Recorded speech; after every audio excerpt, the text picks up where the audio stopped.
అందరికీ నమస్కారం. మరి ఏదైతే నిన్న వైసీపీ గొడ్డలి పార్టీ జనాలంతా వచ్చేసి మీడియా ముందుకు హై డ్రామా ఆడారు. నిజంగా వీళ్ళకి తెలిసి మాట్లాడతారో తెలియక మాట్లాడతారో ఆ గుట్కా నాని కూర్చుంటే లెగవలేడు, లెగిస్తే కూర్చోలేడు.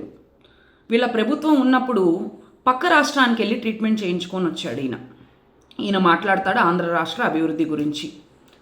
అందరూ వంగి వంగి దన్నాలు పెడతారంట. మరి మీడియా ముందుకి వారానికి ఒకసారి వచ్చి బూతులు తిడితే మీకు మంత్రి పదవులు ఇస్తారని చెప్పేసి మీరు వారానికి ఒకసారి మీడియా ముందుకు వస్తున్నారా? రోజా గారు మాట్లాడుతున్నారు, చంద్రబాబు నాయుడు గారు ఆడపిల్లలకి అన్యాయం చేశారంట. మరి మీ జగన్మోహన్ రెడ్డి గారు ఏం చేశారమ్మా? ఆంధ్ర రాష్ట్రానికిలో అన్న నందమూరి తారక రామారావు గారు ఆస్తి హక్కు చట్టం తీసుకొచ్చారు. సమాన హక్కులు అన్నారు ఆడపిల్లలకి. కానీ మీ మీ ఇళ్లల్లో ఏం జరుగుతున్నాయో మీ జగన్మోహన్ రెడ్డి గారు చెల్లి ఆ రోజున కొంగు పట్టుకొని మా అన్నని గెలిపించండి అని ఓట్లు అడిగితే మరి ఈ రోజున ఆ చెల్లి ఎక్కడుందో చూస్తూ ఉన్నాం. వివేకానంద రెడ్డి గురించి మాట్లాడుతున్నారు, ఆయన హత్య గురించి. రోజా గారు ఒకటి గమనించాలి, మీరు మీ ప్రభుత్వం ఉంది మరి లాస్ట్ 5 ఏళ్ళు, మరి మీరు ఏం చేశారు? ఆ చెల్లి ఢిల్లీ గల్లీల్లో ఎందుకు తిరుగుతుంది పేపర్లు పట్టుకొని? మరి ఆ రోజున మీరు ఎందుకు న్యాయం చేయలేకపోయారు ఆ చెల్లికి?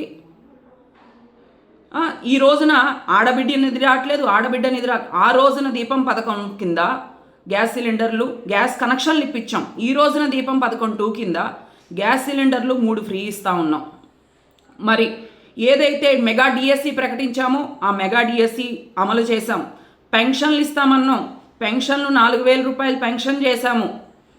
ఇవన్నీ ఉచిత బస్సు ఇస్తున్నాము, అన్నా క్యాంటీన్లు రీఓపెన్ చేశాము, యువతకి ఉద్యోగ అవకాశాలు కల్పిస్తూ నిజంగా 20 లక్షల ఉద్యోగాలు ఇస్తామన్న మేము ఈ రోజున రాయలసీమలో భారీ పరిశ్రమలు పెట్టాము.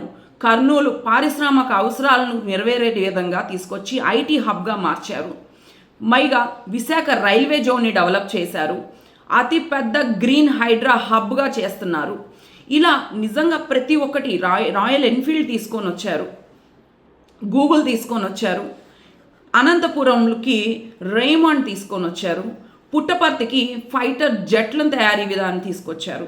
ఇలా ప్రతి ఒక్క కంపెనీని తీసుకొచ్చి 20 లక్షల ఉద్యోగాలు ఏవైతే అన్నామో ఆ 20 లక్షల కంటే ఎక్కువ ఉద్యోగ అవకాశాలు యువతకి కల్పించే విధంగా నారా లోకేష్ గారు విద్యాశాఖ మంత్రి. ఈరోజు నేను చెప్తా ఉన్నా, నారా లోకేష్ గారు ఈ దిశగా ఆలోచిస్తూ ఉంటే అదే నారా లోకేష్ గారిని నువ్వు బాడీ షేమింగ్ చేశావు, గాజులు పంపిస్తానన్నావు, చీరలు పంపిస్తానన్నావు. ఒక ఆడబిడ్డ అంటే తన గాజుల్ని చీరని ఎంత గౌరవిస్తూ ఉంటుంది.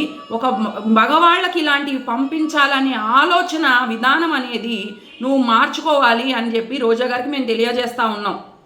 ఇంకోటి ఏంటంటే రోజా గారు మీకు నోటికి అదుపు లేకుండా పోయింది. చంద్రబాబు నాయుడు గారు ఏ సెక్యూరిటీ లేకుండా వస్తే ఆడవాళ్ళు కొట్టే పరిస్థితి ఉందా? ఆ రోజున పరదాల చాటున దాక్కొని అమరావతి రైతులను పరామర్శించడానికి కనీసం సెక్రటరేట్కి వెళ్ళడానికి కూడా మన జగన్మోహన్ రెడ్డి గారికి దమ్ము లేదు. దమ్ము లేని నాయకుడు జగన్మోహన్ రెడ్డి. ఈ రోజు నువ్వు మాట్లాడుతూ ఉంటావు మీడియా ముందుకు వచ్చి, కనీసం వయసుకు మర్యాద ఇవ్వకుండా. ఏ పార్టీ నుంచి వెళ్ళావమ్మా నువ్వు? ఇంకో మొక్క మాట్లాడుతూ ఉంటుంది. ఏం మాట్లాడుతూ ఉంటుందంటే బీసీలకి అన్యాయం జరిగిపోతుందంట. మరి ఆ రోజున అమర్నాథ్ గౌడ్ చనిపోతే మరి ఈ బీసీ మొక్క ఏమైపోయిందో ఆ రోజు బీసీలు గుర్తు రాలేదా? చంద్రయ్య తాత చనిపోయినప్పుడు మీ వాళ్ళు కత్తి పెట్టినప్పుడు బీసీలు గుర్తు రాలేదా? ఈ రోజున నువ్వు వచ్చి బీసీల గురించి మాట్లాడుతున్నావు. నేను ఒక బీసీ బిడ్డనే. ఈ రోజున మేము 33% మహిళలకి రిజర్వేషన్ కల్పిస్తున్నామని అనౌన్స్ చేస్తే ఈ మొక్కలందరూ వచ్చి హైడ్రామాలాడి డైవర్షన్ రాజకీయాలు చేస్తామనుకుంటే చూసి అవి నిజమని నమ్మే ప్రజలు ఎవరు లేరు. అవన్నీ మీరు అబద్ధాలు, బూటకాలు, అసత్య ప్రచారాలని తెలిసే ప్రతి ఒక్కళ్ళు మీరు 11 సీట్లకి పరిమితం అయిపోయారు.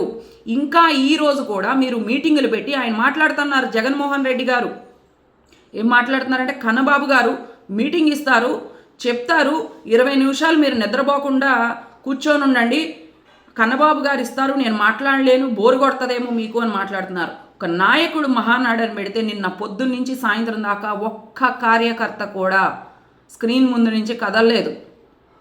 అలాంటి నాయకుడు ఎక్కడ?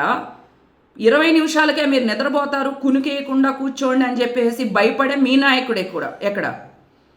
ఒకటే చెప్తా ఉన్నాం, ఒళ్ళు దగ్గర పెట్టుకొని మాట్లాడితే చాలా మర్యాదగా ఉంటుంది. ఒళ్ళు దగ్గర పెట్టుకోకుండా ఇష్టానుసారంగా నోరు జారితే తాట తీస్తాము.